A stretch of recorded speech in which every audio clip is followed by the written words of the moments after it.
Pessoal, tudo bem? Boa noite mais uma vez. Meu nome é Ana Paula Monteiro, né? Sou professora aqui da disciplina de Gestão Financeira e Orçamentária na juntamente com a professora Marisa. E hoje a gente vai iniciar, né, a nossa revisão aí da prova 1, que é dia 7/1, tá bom? E aí uma dica, vou dar uma dica aqui, tá? Fica de olho. Tem uns slides que eles têm umas observações em vermelho. Pronto, já dei a dica, tá? Tá dada a dica. Vamos lá. Pode passar, professora. Pode passar. Ok, pode passar. Vamos lá. Inicialmente, lá na nossa aula 1, a gente falou muito sobre a função financeira da administração privada e também da administração pública. E aí, seguindo o slide, se vocês observarem, inicialmente a gente fala sobre o que é administração, né, sobre as funções administrativas que consiste em quê, né? Consiste em planejar, organizar, dirigir, controlar, e dentre esses aspectos, definir objetivos, definir metas, né, traçar planos, isso tudo foi muito mencionado lá na nossa aula 1, né? Na aula, nos slides, nos materiais, né? De que forma a gente faz essa organização na administração, de que forma dirige, né? E controla também todo esse processo em que é administrar, né? E essas funções administrativas, se vocês observarem, elas podem ser utilizadas através da análise de um planejamento organizacional, né? Sendo um conjunto de etapas aí que vai auxiliar o gestor, que essa é a função de vocês daqui 2 anos, né, no processo de tomada de decisão. E aí, na administração privada, essas ações elas são realizadas com foco em resultado. Mas já na administração pública, essas ações elas são realizadas com foco na eficiência e na eficácia. São umas 2 palavrinhas que a gente usou muito, né, aí nas nossas aulas. Seguindo para o próximo slide, administrar, ele envolve, né, várias coisas, mas dentre elas quais? Né? Envolve pessoas, envolve consumidores, envolve produtos e serviços a administrar, envolve também recursos financeiros, prestação de conta, principalmente, né, professora Maris, a prestação de conta, ela envolve muito, tá? Envolve governo, empresários, acionistas. Então, tudo isso envolve quando a gente pensa na palavra em administrar. Correto? Passando para o próximo, ainda na nossa aula 1, eu não sei se vocês se recordam, mas lá na nossa aula foi falado sobre os princípios básicos da administração pública. E aí tem uma palavrinha que ela fala muito claro sobre esses princípios. Alguém lembra? Coloca aí no chat. Tem uma palavra dos princípios. Uma palavrinha-chave que todo mundo tem que lembrar para que possa lembrar os princípios lá na hora da prova, na hora que pergunta para o aluno. Pode desligar o áudio da professora. Alguém lembra, pessoal, da palavrinha que dá para os princípios básicos da administração pública?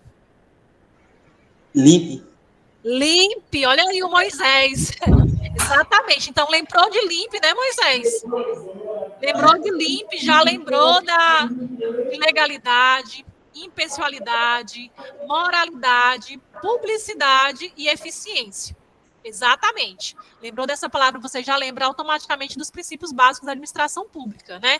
Que legalidade é o quê? Colocar a lei em prioridade das decisões administrativas. Impessoalidade diz respeito a tratar todos os indivíduos sem qualquer tipo de discriminação. Já a moralidade, ela garante um comportamento ético, respeitoso e íntegro com todas as pessoas ali. Já a publicidade, ela tem uma particularidade sobre a promoção da transparência, né, nas atividades da administração pública. E a eficiência tem que entregar bons resultados de uso da inteligência estratégica dos recursos públicos. Então, cada um desses princípios, se vocês observar, ele tem uma aproximação à administração pública da população, né? Ele tem um aumento da transparência sobre ela, e também tem a garantir direitos iguais às pessoas, né? E possibilitar também uma gestão cada vez mais eficiente. Então, esses são os 5 princípios aí, né, da base da administração pública. Se a gente observar as diferenças aí de forma muito rápida, né, que a gente já comentou isso muito lá nas outras aulas, a administração pública e a administração privada, né, uma diferença aí. Uma é receita derivada de cofre público, né, que é imposto, taxas e contribuições, e a administração privada, ela é receita das divinhas de pagamentos feitos por livre e espontânea vontade por parte dos clientes, né, que é consumidores de produtos e serviços. É uma das duas diferenças aí da administração pública e administração privada. Outra diferença também que a gente pode observar em relação à administração pública e à administração privada, né, é que a administração pública é os cidadãos, os membros da sociedade que possuem direitos e deveres, interesses coletivos sociais difusos. Já da administração privada, quem é pessoal? É o cidadão? Não, é o cliente e o consumidor, né? Aquele indivíduo que manifesta suas escolhas no mercado. Né? Essa é uma diferençazinha, né, entre aí a administração pública e a administração privada. Próximo. Outra diferença que a gente pode, né, falar de forma bem rápida, né, essa questão que tudo que não está juridicamente determinado está juridicamente proibido. Isso fala muito lá na administração pública, tá? Nada é permitido, somente o que a lei autoriza. Já na administração privada, tem uma frasezinha muito comum que é utilizada: tudo é permitido, menos o que é proibido por lei. Né? E aí a gente consegue ver essa diferenciação entre a administração pública e a administração privada. Outra diferença aí que dá para observar também é que as decisões lá na administração pública, elas se tornam um pouco mais lenta, porque ela é influenciada por diversos fatores, né, que já foram mostrados para vocês aí, diversas variáveis, né? Ordem políticas públicas de acordo com o programa do governo. Já na administração pública, não. Já no meu próprio negócio, não. As decisões são mais rápidas, né? Ela busca racionalidade. Né? Elas são baseadas em políticas empresariais e não em políticas públicas. Então, tem essas características também no processo de tomada de decisão entre a administração pública e a administração privada. Já o modo de criação e alteração de uma para outra, a administração pública ela é criada, né, ou autorizada por lei. Já a privada, não. É através de instrumento contratual ou societário. Tá bom? Pessoal, eu queria pedir só um minutinho para eu pedir bem que licença. A professora Marisa vai continuar bem que na aula 2. Só para eu pedir licença bem que por causa do barulho. Não sei se vocês estão escutando. Bem que na recepção. Só um minutinho. Pode continuar, professor. Vamos lá, pessoal. Deixa eu fazer uma observação aqui. Alguém colocou alguma observação aqui no chat? Vou olhar. Boa noite, entramos atrasado, o link não está funcionando. Gostaríamos de pedir desculpas. O link colocado na publicação para a aula, ele deu erro, a gente não estava conseguindo entrar, e assim não foi possível que vocês também entrassem. Então, a gente gerou um novo link para a nossa aula, e os nossos professores, nossos tutores, EAD e presencial, começaram a fazer a distribuição dos links novamente para que todos estivessem aqui, tá? Então, a gente pede desculpa por essa parte técnica, mas vamos continuar a aula. Teria como voltar o slide para printar? Venceslau, esse slide ele vai estar disponível para vocês assim que finalizarmos a aula, tá? Todo ele vai estar disponível para que você leia com calma, verifique as observações, os pontos lá marcados em vermelho de atenção, né? Que muito provavelmente serão assuntos que estará lá presente na avaliação A1. Então, não se preocupe, vai ficar disponível, tá? Tudo bem? Ok? Tudo ótimo, beleza. A aula vai ficar gravada sim, Tamires, tá? Vamos dar sequência aqui na nossa revisão para a gente não perder o fio da meada, tá bom? Vamos lá. Então, aula 2, nós já falamos sobre a questão do planejamento financeiro, né? O que traz esse tema, essa temática? Aqui, nós trazemos aqui primeiro uma reflexão do que é o planejamento. O planejamento, ele pode ser visto em duas partes principais. Um processo, que é uma ação realizada pela empresa com a finalidade de decidir o que será feito, como será feito, quando, quanto vai custar para que isso seja feito, quem vai fazer, por quê que deve ser feita essa situação, que motivou esse processo, por quê e onde será feito, né? O planejamento em si é um instrumento eficiente para alcançar resultados e ele basicamente define objetivos, define recursos, traça planos e metas, define prazos de execução e contribui para a tomada de decisão. Aí aqui nesse esquema aqui ao lado fala o quê? Olha, o planejamento ele precisa do quê para existir? Inicialmente ele precisa de objetivos. Esses objetivos gerais serão desvinculados e transformados em metas a qual ele possa ser mensurável, identificado em quanto tempo cada uma precisa ser realizado, planos e programas, recursos, o tempo necessário para que esses objetivos sejam realizados e os resultados. A dinâmica do planejamento precisa ser, ele é dinâmico, ele pode ser adaptado se acontecer situações que impactem nele. Deve ser contínuo, porque ele tem todo o plano traçado para chegar, para realizar um objetivo. Logo, ele é contínuo. Ele é mensurável por quê? Porque à medida que foi traçado metas e planos, cada meta é parte do objetivo maior. Então, ele precisa ser mensurável. Em quanto tempo um planejamento de 5 etapas, quanto tempo cada etapa vai durar? Quanto de dinheiro cada etapa vai custar? Quantas pessoas estão envolvidas em cada etapa? E controlável, porque quem faz o planejamento, ele precisa saber o que cada situação depende e como controlar caso haja alguma situação que impacte, né? Vamos dar um exemplo aqui. Se uma prefeitura, ela resolve fazer um plano para infraestrutura das vias, né? As ruas estão cheias de buracos, tem muita reclamação da população, e ela decide que vai fazer, durante o mês de julho, a operação tapa-buraco.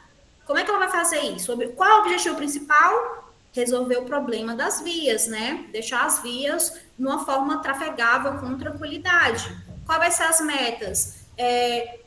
Material, quanto de material vai precisar? Quem vai ficar responsável por esse material? Quem vai levar esse material lá para a construção dessa rua? Então, aqui, num exemplo bem simplista, numa obra de tapa-buraco no município, ele precisa passar por um planejamento, ele não pode ser feito de qualquer forma. Por quê? Porque ele precisa ser dinâmico, contínuo, mensurável e controlável. Para quê? Qual é o objetivo? Fazer a questão da infraestrutura das ruas que estão cheias de buraco. Então, qual é o problema? Os buracos nas ruas, e o objetivo final é que essas ruas estejam pavimentadas de forma que a população consiga circular. Então, é isso, planejar aqui, planejamento, objetivos, metas, planos e programas, recursos, tempo e resultado. Precisa chegar a um resultado, ok? Seguindo aqui, nós temos os tipos de planejamento, tipos ou níveis de planejamento.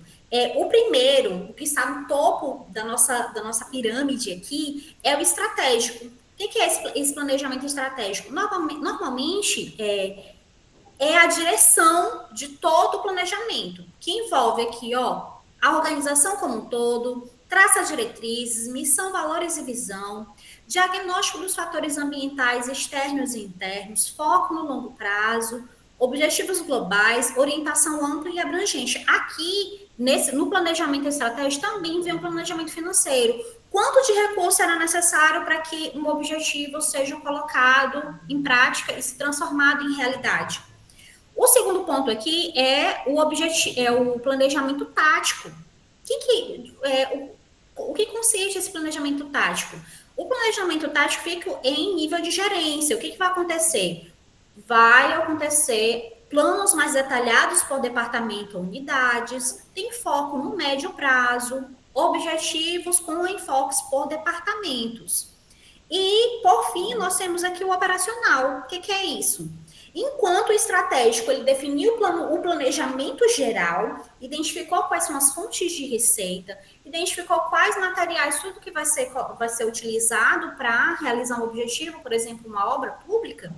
Lá no tático vai ser definido em quais são os planos que vamos precisar para que essa obra pública seja realizada e como ela vai ser realizada, né? E lá no operacional, na parte de baixo da pirâmide, né, a base da pirâmide, é onde detalha-se as tarefas e as atividades isoladamente, objetivos específicos de execução, foco no curto prazo, e fica aqui a nível de supervisão.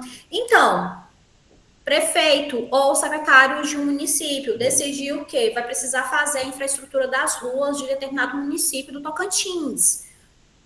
ele está lá na função estratégica, ele é a direção do planejamento geral ali, que vai envolver o quê? Vai envolver todo mundo que vai participar desse processo. Definiu-se quanto de recurso, que materiais precisa, qual vai ser o período que vai ser precisar implantar tudo isso, vem o tático. Lá no tático vai fazer assim, olha, nós temos X quantidade de recursos e vamos precisar traçar planos para que o material que precisamos esteja aqui e a gente consiga executar em tanto tempo. E o operacional vai fazer o quê? Vai pegar todas essas ordens, né, desses planos e vão colocar em prática. Vão fazer o quê? Vão primeiro pegar maquinário e fazer com que as vias elas se nivelem. Depois, qual é o próximo? Vão passar vários dias fazendo processos de utilizando máquinas para soterrar ali determinada área que precisa estar no nível específico para a construção. E aqui sucessivamente vai passar o material necessário para fazer a via, depois vai passar óleo, todas E essas etapas professora, aqui é começou operacional. agora, foi essa aula? Oi? Essa aula começou agora, que a gente estava tentando entrar e não estava conseguindo, não. Quem está falando? É o Antônio. Antônio começou às 7h17, tá? Antônio, teve um probleminha no link, aí a gente iniciou, mas ela tá toda gravada, tá? Eu prometo para vocês que até meia-noite todo mundo vai ter acesso a essa aula gravada lá no AVA, tá bom? Vai ter uma opçãozinha lá abaixo da aula 6, vai ter uma opção assim, revisão. Aí vai estar o slide e a aula gravada, tá bom? Pode ficar tranquilo.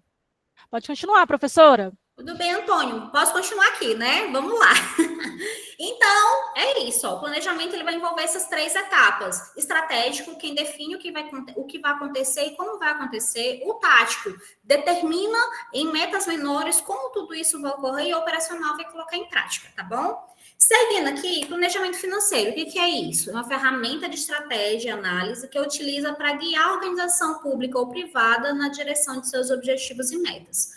Por meio do planejamento financeiro, é possível construir uma organização bem-sucedida. Não existe empresa privada ou qualquer instituição pública que, sem planejamento financeiro, ela vai conseguir se manter no longo prazo, né? Esse planejamento vai conduzir a empresa ou a entidade pública hoje, amanhã, no próximo mês, semestre, ano, décadas, né? É um recurso que permite uma avaliação aprofundada do ambiente de negócio, bem como dos seus objetivos, dos recursos necessários para atingi-los e a equipe necessária e o orçamento. Com o planejamento financeiro é possível dividir o orçamento para cada setor ou cada etapa do planejamento, dedicando valores que refletem realmente a importância de cada um. Além de organizar o fluxo de dinheiro, o orçamento bem definido também ajuda os setores a definirem restrições orçamentárias. Vamos falar mais sobre isso daqui a pouquinho.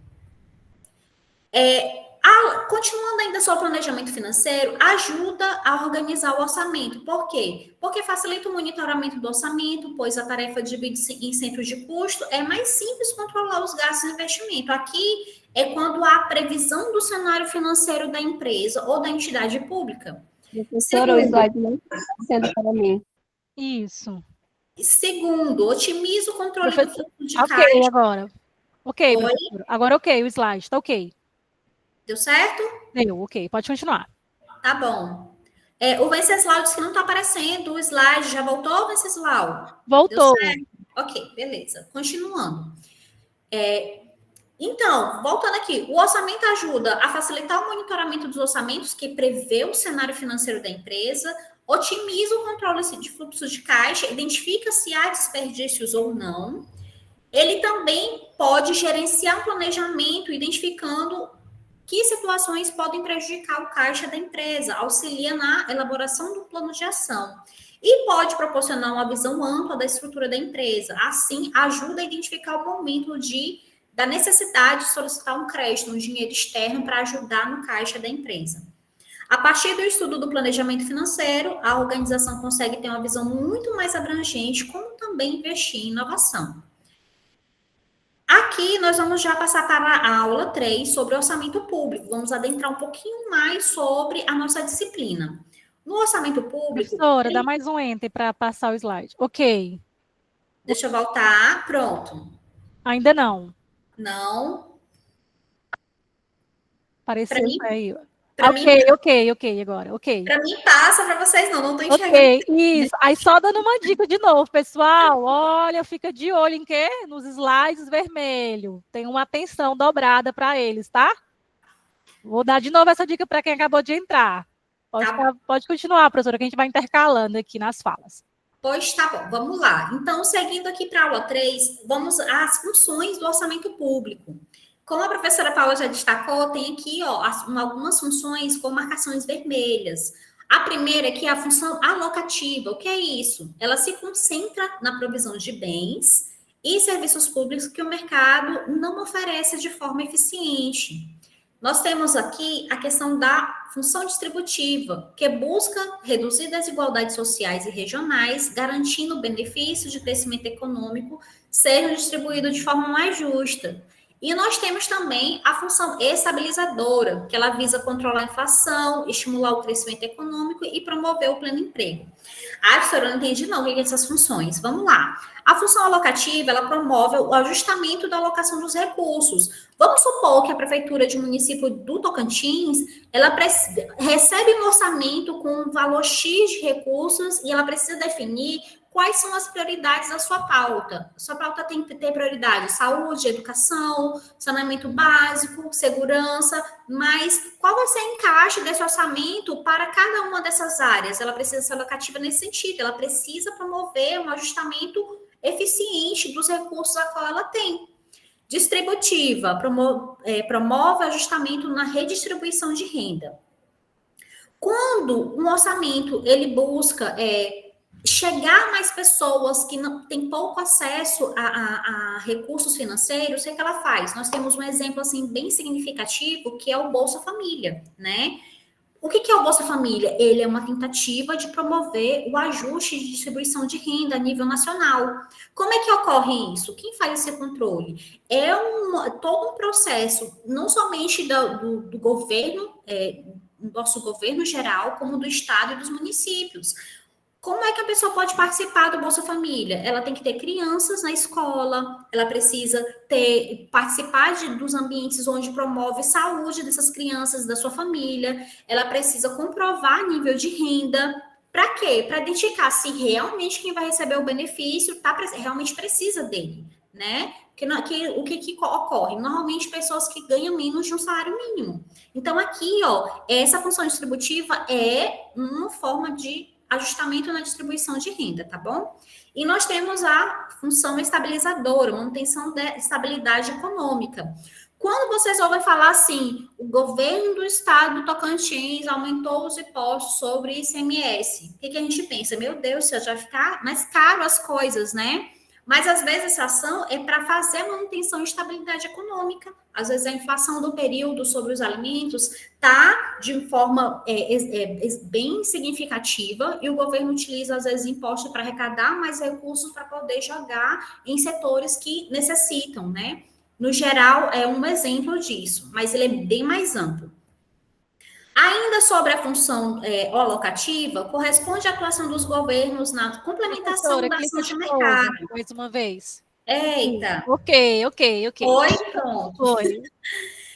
Corresponde à atuação dos governos na complementação da ação de mercado, quando falhas no sistema econômico são detectadas sem que o mercado consiga dar conta.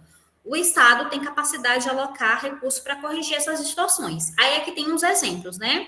Infraestrutura, construção e manutenção de rodovias, ferrovias, portos, aeroportos, sistemas de energia elétrica são investimentos essenciais para o desenvolvimento econômico e social do país. Educação, oferta de escolas públicas, universidades, programas de educação profissional. A educação é um bem público que promove igualdade de oportunidades e desenvolvimento da força de trabalho. Vocês participam de uma função alocativa do orçamento público, que é estar na universidade, estar fazendo um curso técnico para que se desenvolvam e possam, assim, ter acesso ao mercado de trabalho ou acesso a oportunidades maiores, né? Saúde, manutenção de hospitais, postos de saúde, programas de vacinação. A saúde pública garante o acesso a serviços essenciais para a população e contribui para a sua qualidade de vida. Segurança pública, manutenção de polícias, bombeiros, sistema de segurança. A segurança pública é um bem público essencial para garantir a ordem e a tranquilidade da sociedade. Tudo bem? Ficou um pouco mais claro esse conceito? Aí aqui, vê se foi, minha gente, aqui o distributiva. Foi. Foi, né? Beleza. Já os exemplos da função distributiva que eu já tinha citado alguma situação antes, olha aqui, ó, programas sociais, implementação de programas como Bolsa Família, que transfere renda para famílias em situações de pobreza. Esses programas têm como visão reduzir a desigualdade social e promover a inclusão social. Isenção de impostos, concessão de benefícios fiscais para empresas que investem em regiões menos desenvolvidas ou para setores da economia considerados prioritários. Essa medida visa promover o desenvolvimento regional e estimular a atividade econômica. Normalmente, nos municípios mais afastados da capital, Palmas, ou de Araguaína, quando vem uma grande empresa, normalmente ela vem com incentivos do governo para que ela vá lá para o município do interior do estado. E normalmente se envolve em isenção de impostos, um incentivo para que ela se mantenha naquela região, criando emprego, renda e fazendo com que o mercado ao redor daquela empresa se desenvolva, né? Outra situação, como exemplo da função distributiva, são os subsídios. O que é isso, subsídios, professora? Oferta de subsídios, por exemplo, para produtores rurais ou empresas que atuam em setores estratégicos. Subsídios visam garantir a competitividade das empresas nacional e garantir o abastecimento de produtos essenciais. Um setor bastante foco de subsídios é o setor rural. Normalmente, produtores rurais, eles recebem incentivos, como, por exemplo, para comprar grãos, para a emissão de notas fiscais, ele não faz emissão de nota fiscal daquele produto específico, não tem imposto sobre elas. Isso é uma forma de subsídio que o governo utiliza para incentivar esse setor a se manter atuando, certo? E por último, nós temos aqui a função estabilizadora, que relaciona-se ao uso da política orçamentária. Uns exemplos aqui. Oi? Dá mais um ok. Mais um, minha gente. Foi? Não, Tá. ainda não. Vou voltar. Foi? Não. Minha Nossa Senhora. Passa e volta. Aqui. Piscou e voltou. Oh, Jesus. Vamos lá. Ok. Vamos lá. Chegou. Então, na nossa última função, que é a função estabilizadora, os exemplos utilizados são política fiscal. O que é isso, essa política fiscal? É quando há aumento ou redução dos gastos públicos ou ajuste de alíquota de impostos para controlar a inflação e estimular o crescimento econômico. Por exemplo, em períodos de crise, o governo pode aumentar os gastos públicos para estimular a demanda e criar empregos. Na nossa última grande crise foi a Covid-19. O que aconteceu? A maioria das pessoas não puderam sair de casa, ficaram na quarentena. O que o governo fez? Ele teve lá a função, né, daquela ajuda de custo mensal para quem não estivesse trabalhando e comprovasse que não tinha renda fora naquele momento, ficasse recebendo lá aquele seguro, né? Aquele seguro por um curto espaço de tempo. Política monetária, controle da oferta da moeda e dos juros para influenciar a atividade econômica. Aqui, o Banco Central pode aumentar a taxa de juros do país para controlar a inflação ou reduzir a taxa de juros para estimular investimento e consumo. E também a questão da regulação de mercado, implementação de leis e regulamentos para garantir a concorrência e proteger consumidores. A regulação do mercado visa evitar práticas anticompetitivas e garantir a eficiência econômica. Quando é que ocorre essa regulação de mercado? Quando a empresa ela não pode praticar o preço que ela quer dentro de determinado mercado. Se você for comprar leite em qualquer local do município que você mora, você vai ver que o preço dele é sempre muito próximo. Não tem um preço tão alto do leite. Por quê? Porque se algum produtor realizar a venda de um produto acima do preço normal, alguém pode ir lá e falar assim, olha, esse produtor aqui ou essa empresa está vendendo um custo mais elevado e sofrer ali as consequências de uma fiscalização. O que está acontecendo? Por que o preço está elevado desse jeito? Então, é uma forma de regulação de mercado para que não se pratique preços abusivos e proteja o consumidor, certo? Seguindo aqui, passou, minha gente. Alguém me deu um... Passou, né? Passou. Vamos lá, exemplo prático. Imagine que o governo decide construir uma nova rodovia em uma região carente de infraestrutura. Nós somos a região carente de infraestrutura, né? Aqui ele tem uma função alocativa. Ao mesmo tempo, ele oferece incentivos fiscais para empresas que se instalarem nessa região, gerando empregos e renda para a população local, função distributiva. Para financiar essas ações, o governo pode aumentar os impostos sobre determinados produtos e serviços, mas também pode emitir títulos públicos para captar recursos no mercado, que é a função estabilizadora, tá bom? E aqui, nós vamos aqui para a aula 4. Apareceu aí para vocês? Deixa eu olhar. Mais um clique, professora. Gente, o clique já foi, minha gente. Deixa eu voltar aqui de novo. Deixa eu ver. Está na aula 4 já, instrumento de orçamento. Ok, beleza. Tudo bem até aqui? Tranquilo? Maria Dontário, Nome é aula 4. Ok, dona Tila Tamires me deu ok aqui. Beleza, vamos lá. Deixa eu voltar. Então, nossa aula 4 vai falar sobre a questão dos instrumentos do orçamento público. Pessoal, já nós estamos finalizando, viu? Vai só se estender um pouquinho mais, porque também começamos um pouco atrasados, né? Então, vamos lá. Instrumentos do orçamento público. Apareceu aí para vocês, minha gente? Deu certo, né? Dessa vez deu tudo certo.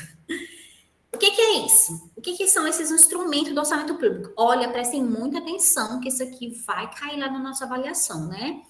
Os principais instrumentos são o PPA, que é o Planejamento Plurianual, o LDO, que é a Lei de Diretrizes Orçamentárias, e a LOA, que é a Lei Orçamentária Anual. Juntos, esses instrumentos, eles são importantíssimos para a gestão pública, pois a partir deles é que o governo pode priorizar a execução de políticas públicas previstas no artigo 165 da Constituição Federal de 88. De forma inicial, o PPA é entendido como um instrumento do planejamento estratégico de médio prazo, 4 anos, que estabelece diretrizes, programas, objetivos e metas para as despesas públicas. Vocês lembram lá do triângulo do planejamento? Então, o PPA, ele é a parte inicial lá, primeiro, o topo do planejamento público, né? O PPA, ele vai ser aquele topo. A LDO interliga o PPA à LOA. O que é essa LDO? A Lei de Diretrizes Orçamentárias estabelece as regras para elaboração do orçamento. Dentro dela, há a definição de prioridades e a atuação na função tática. O que é aquilo? Ela vai criar o quê? Metas, objetivos, restrições, limites, né? Já a LOA é o orçamento propriamente dito. Nela constará a previsão das receitas e a fixação de despesas. Normalmente é utilizada, ela tem a previsão de curto prazo e atua na função operacional. Então, o PPA é a parte lá inicial da estrutura do planejamento, sendo a parte estratégica. A LOA, que é onde lá vai ter as diretrizes, as metas, os objetivos e limites, vai ser a parte central ali, vai ser a parte tática do orçamento público, e a LOA embaixo vai ser a base, é como vai ser realizado na parte operacional todo o orçamento público, certo?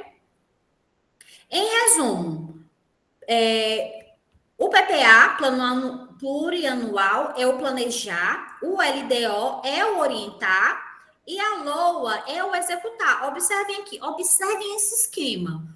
Plano plurianual, ele é de 4 anos, né? Então, aqui, ó, ele é o todo, o processo todo, a definição em toda de como vai ocorrer 4 anos. As leis, as diretrizes orçamentárias, é como cada ano vai funcionar. As orientações de como cada ano vai funcionar a questão do orçamento público. E a LOA é como vai ser executada o orçamento de cada ano. Né? Então, assim, nesse formato fica mais simples de entender como funciona o orçamento público, beleza? Deixa eu passar aqui. Aula 5 apareceu aí para vocês, deixa eu ver. Deixa eu olhar aqui. Foi. Beleza. Já na aula 5, nós falamos sobre a evolução do planejamento público. Nós entendemos que o planejamento público ele é formado pelo quê? Pelo PPA, pela LOA e pela LDO e pela LOA, né? Que a gente acabou de ver lá anteriormente. Ó, PPA, LDO e LOA. E como é que ocorre a aplicação desse planejamento público? Como é que é a evolução dele? Aí é que nós vamos conhecer essa evolução. Deixa eu ver se apareceu para vocês. Ok. Cadê? Comentaram aqui alguma coisa. Professora, eu atualmente participei de uma reunião sobre o PPA do nosso município. Ótimo, você participou, você está lá. O que foi que eles te disseram? Achei de muita importância esse plano para o nosso município. É extremamente importante, porque lá é definido o que vai ocorrer nos próximos 4 anos. O Moisés falou assim, LO é o dinheiro, né? É como o dinheiro vai ser aplicado. É literalmente para onde é que o dinheiro vai, tá? Aqui, essa parte aqui é importante. Luziene, que foi que a Luziene falou aqui, sumiu. Foi que sumiu, Luziene? Voltou já? Diga aí. Vamos seguir aqui, tá bom? Luziene, deu certo, né? Então, vamos lá. Vamos continuar. Como é que é a evolução do planejamento público? O planejamento público brasileiro vem evoluindo gradativamente ao longo dos anos. Ele passou por diversas fases, desde o Brasil colônia até os dias atuais. Diversas mudanças se verificaram no decorrer desse tempo, principalmente no setor sociopolítico e econômico, nas administrações públicas, as quais passaram de um modelo centralizado para um descentralizado. O planejamento orçamentário se fez necessário para expressar e definir de forma explícita e transparente os projetos, programas de governo que devem estar presentes, seja na área da saúde, educação, infraestrutura, ação social, segurança pública, todos têm que ter. Aí aqui, ó, nessa imagem aqui que a gente consegue ver, aqui, ó, centralizada. Quando fala-se centralizada, uma única pessoa era capaz de determinar como funcionaria todo o sistema do planejamento público, o orçamento público. Logo, lá na monarquia, lá no Brasil colônia, quem definia isso era quem? Quem estava lá no poder no período, né? E aí, após o Brasil virar uma república, o que aconteceu? Repassou esse processo de centralizado para descentralizado. Começamos a ter representantes da população lá dentro e eles, em conjunto, definiam como ocorreria o planejamento do orçamento público. Então, é um processo evolutivo que aconteceu ao longo de muitos anos para chegar no processo atual, onde a nossa colega falou que participou lá, ó, do PPA do município dela. Vocês já participaram de alguma reunião lá de convocação da prefeitura ou da Câmara para participar do PPA do seu município? Participe, porque lá vocês vão entender o quanto de recurso entra e para onde eles dizem que esse recurso vai, né? Então, é bastante interessante isso. Então, a evolução do orçamento público, ele começa aqui, ó, deixa eu ver se foi, deixa eu confirmar, foi. Ok. O orçamento público, ele tem as características lá da primeira fase, chamado orçamento clássico ou tradicional. Por que ele é chamado assim? É a primeira fase histórica do orçamento. O orçamento lá, com função fiscal e política, visa evitar que o governo gaste mais do que se espera arrecadar. Não previa mecanismo de prestações de conta pelo executivo. Ele fazia o que ele entendesse se for necessário para a população naquele momento, né? Não havia mecanismo de cobrar dele o que ele fez com o recurso. Nenhuma relação com planejamento ali, ó, não havia um planejamento de fato, havia apenas alguém que determinaria como ocorreria a dinâmica do planejamento da nação. ênfase nos gastos públicos, né? O que é essa ênfase nos gastos públicos? Havia muito gastos e às vezes não tinha um nível de receitas compatível com o nível dos gastos que ocorria. E aí nós temos o orçamento de desempenho ou de realizações, que é a segunda fase histórica do orçamento. O que ocorre nessa fase? O orçamento, ele tem função fiscal e política, permite o controle que o legislativo realiza sobre o executivo. Aqui nós já temos a determinação dos três poderes, né? Judiciário, legislativo e executivo. Prevê mecanismos de prestações de contas pelo executivo, que seja apresentado o que foi feito com os recursos, se foi produzido um resultado ou não. Continua a não possuir nenhuma relação com o planejamento, assim como o orçamento clássico e tradicional. ênfase no resultado, no desempenho. Você conseguiu aplicar lá, então tá ok.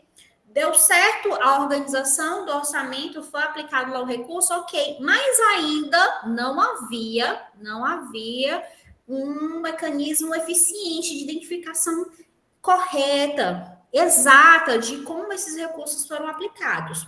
Pode ser visto como um aprimoramento do orçamento clássico tradicional, sendo visto como desempenho. Esse visava o desempenho organizacional. Se fosse possível executar lá a tarefa, pronto, deu certo o orçamento, né? E aí nós chegamos ao momento atual, que é o orçamento programa, que é a terceira fase histórica do orçamento. Quando foi que isso ocorreu? Foi previsto na Lei 4.320 de 1964, né? Mas só foi implementado após a Constituição Federal de 88. Passou a estabelecer metas e objetivos a serem alcançados no orçamento público, né? Em seguida, passou a exigir a prestação de contas relacionadas aos recursos disponíveis. Aqui passa a ser um instrumento de planejamento. No PPA, constam as metas, os objetivos definidos para um período de 4 anos. Assim, o PPA, a LOA e a LDO formam o orçamento público. Atualmente, o nosso país utiliza o orçamento programa, né? Que é a nossa colega que participou lá de uma pontinha lá desse processo do orçamento programa, tá bom? Certinho? E aqui nós vamos ter a visão. Lembra lá que eu falei para vocês do triângulo? Olha aqui, ó. Vamos fazer essa visão do planejamento no setor público. Deixa eu ver se foi. Foi não, professora. Espera, calma, tô conferindo. Agora foi, né? Agora deu certo. Vamos lá. O que Moisés falou aqui? A professora gosta de ler o que vocês escrevem. Peraí, deixa eu ver o que foi que vocês colocaram. A dona Tila. Eu já participei, professora. Ótimo, dona Tila. Sempre que tiver, participe. É importante, tá? Você está lá é importante. Moisés, o dinheiro embora. E aí agora mudou o esquema. Infelizmente, houve ali, ó, você sabe como é que é o ser humano, né? Ele sempre dá um jeito de contrariar ali as situações. A gente tem muitos casos sobre isso, principalmente no estado de Tocantins, mas ele não é único. Todos os estados passaram por situações onde o orçamento não casava, o que dizia-se que ia ser feito com o que realmente ocorreu, havia assim um mundo de distância, certo? Mas continuando aqui a aula, vamos ver aqui a visão do planejamento no setor público. Olha aqui, olha aqui o planejamento estratégico. O PPA, ele é o planejamento estratégico, o LDO, plano tático, e a LOA, o plano operacional, né? O PPA constitui-se de programas com indicadores e ações para 4 anos. A LDO explicita as ações e metas para cada ano e a LOA prevê os recursos para execução das ações necessárias ao alcance das metas, certo? E aqui nós vamos para onde? Nós vamos para o nosso próximo assunto, né? Fernando, tudo bem? Conceição, tranquilo, né? Vamos lá. Ciclo orçamentário. O que é isso, professora? Me explica esse negócio aí que eu não estou entendendo ainda. Vamos lá finalizar aqui essa linha de raciocínio. Vamos lá. Deixa eu ver aqui se esse querido foi. Deixa eu ver aqui se não sumiu para vocês. Está aparecendo. Beleza. Importante, o orçamento público estima as receitas e fixa as despesas. O que é isso? Eu aqui, ó, uma parte super importante do processo. E aqui nós vamos entender o quê?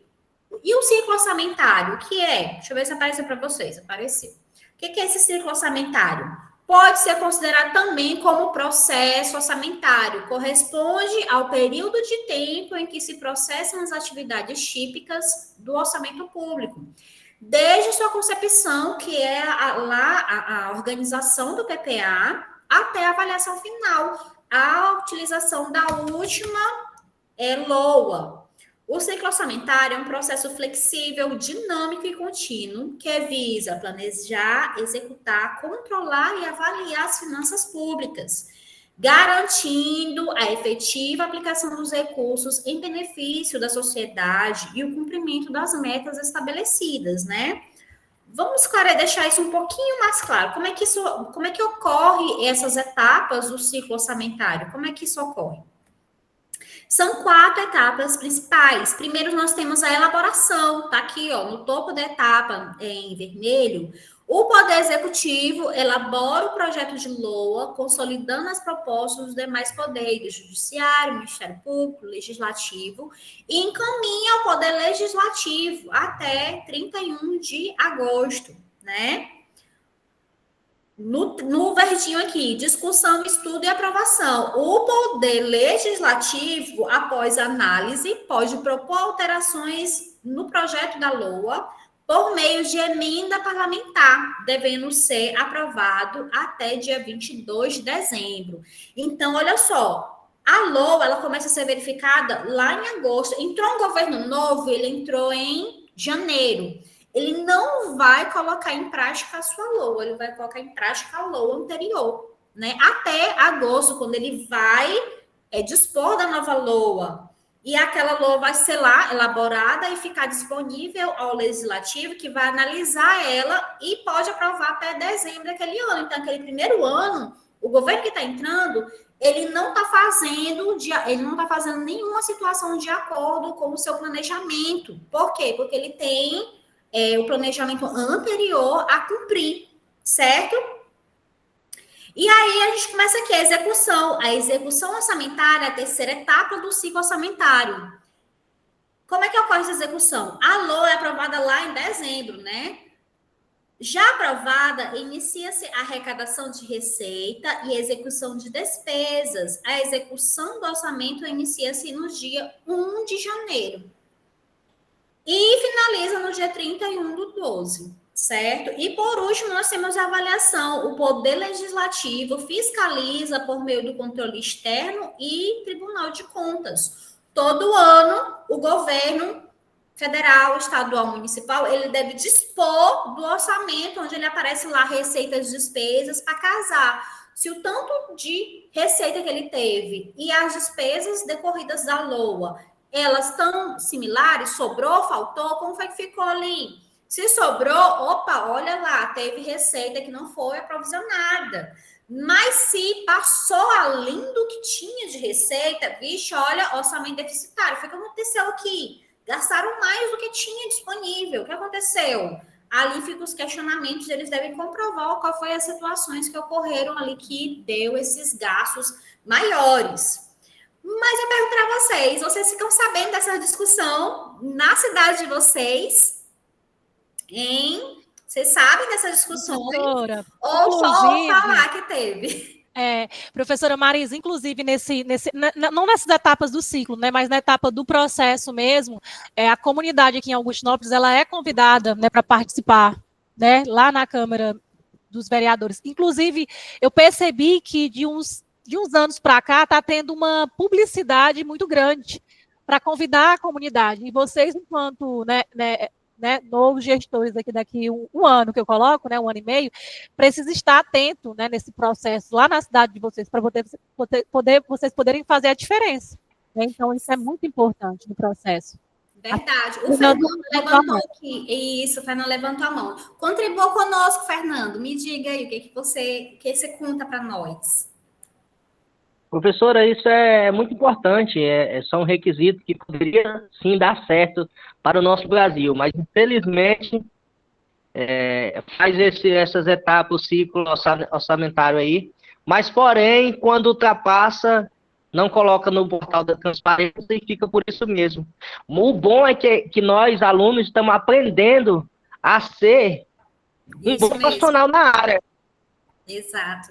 E cobrar, minha gente, vocês sabem quando a cobrança da população, ocorre o processo ele fica mais fácil de ser controlado. Agora, quando você passa anos e anos numa cobrança nenhuma, continua se passando por debaixo ali do processo e ninguém vê. Sabe quando é que vê? Quando explode um escândalo. Descobriu-se determinada situação no município X, porque a polícia investigou não sei o que, a Câmara está envolvida, o prefeito envolvido. Aí sai rápido, né, professora? Mas se houver uma cobrança específica da população ainda durante a aplicação e quando finalizar ter as prestações de contas, funciona. O negócio é a gente tá lá cobrando isso. Professora. A Mari colocou assim, ó, a população deixa muito a desejar também, por achar chato participar. Gente, o chato não é o participar, o chato é as consequências que vem depois. Escola que não tem dado manutenção, as ruas cheias de buraco, faltando remédio nos postos de saúde, isso que não pode, né? E aí, para além disso, professora, vocês não só enquanto gestores, mas vocês poder ter esse conhecimento já agora prévio, vocês também incentivar as pessoas, né? Incentivar os familiares, começar a falar disso por onde vocês passaram, para as pessoas começarem a ter essa atenção, né, em participar de todos esses processos. Exatamente. O Antônio quer comentar também. Diga, Antônio, quero saber sua contribuição, diga lá. Professora, boa noite, né? A gente já teve no parlamento, né, durante 2 mandatos, né, e todos esses 2 mandatos que eu participei, todos eu fui presidente da Comissão de Constituição e Justiça, né, que é a CCJ, e sempre fizemos essa discussão aqui no nosso município, aqui em Colina do Tocantins, mas, infelizmente, a comunidade, ela critica muito, né, fala muito, mas não faz o seu verdadeiro papel, né, que é de ir lá na Câmara Municipal, é liberado para todo o público, tanto as comissões, quando vai fazer essa discussão, tanto da LDO, como da LOA, como do plano plurianual, né, que é feito todo ano, no final do ano que é feita essa discussão, são abertas as audiências públicas, mas, infelizmente, a comunidade ela não participa, né, de forma alguma, só vai lá quando tem alguma coisa que vem interessar a alguma classe, alguma coisa desse tipo, sabe? Mas passa muito despercebido pela comunidade, deixa muito a desejar nessa questão e muitas vezes o vereador fica de mão atada, querendo fazer algo melhor, mas infelizmente não consegue, porque quando vai fazer, aí o prefeito tem uma condição maior na mídia, aí acaba distorcendo toda a situação. Um exemplo que eu dou aqui, o tanto que a gente lutou para hoje o polo que está lá por conta da Unig, eu lutei tanto para que fosse da Unitim, né? E aí atropelaram, criaram situação, falando que a gente era contra, que não queria, mas a gente não queria a Unig, a gente queria a Unitim, né? O polo da Unitim lá naquele prédio bonito e grande, que hoje está lá a Unig e não funciona nada. Né? Aconteceu uma tragédia aqui no Colégio Militar e aí agora eles estão lá usando o prédio. Mas Antônio, sua colocação é muito importante, mas não é porque em determinado momento tinha oportunidade de Unitim extrair que ela não vai, continue cobrando. Olha, pessoal, essa aula aqui é interessante e importante que vocês também fortaleçam essa situação para as pessoas que você conhece. Vai lá empoderando elas, dizendo assim, olha, se a gente participar, a gente consegue realizar isso.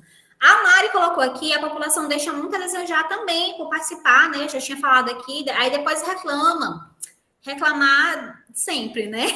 A dona Tila falou, se toda a população pudesse participar de uma aula dessa, aposto que as cobranças seriam certeiras.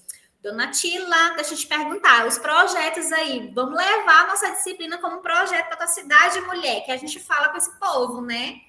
A Mari colocou aqui, Mari Alves, na verdade, eu acho que falta conhecimento dos processos, quanto é importante, sim, uma forma mais simplista de explicar como isso funciona, acho que super funcionaria, né? Funcionaria, né, gente? Para a gente não perder muito aqui o foco da revisão, vou voltar aqui rapidinho, Fernando, já a gente repõe aqui a fala, tá? Só um minutinho, deixa eu verificar aqui.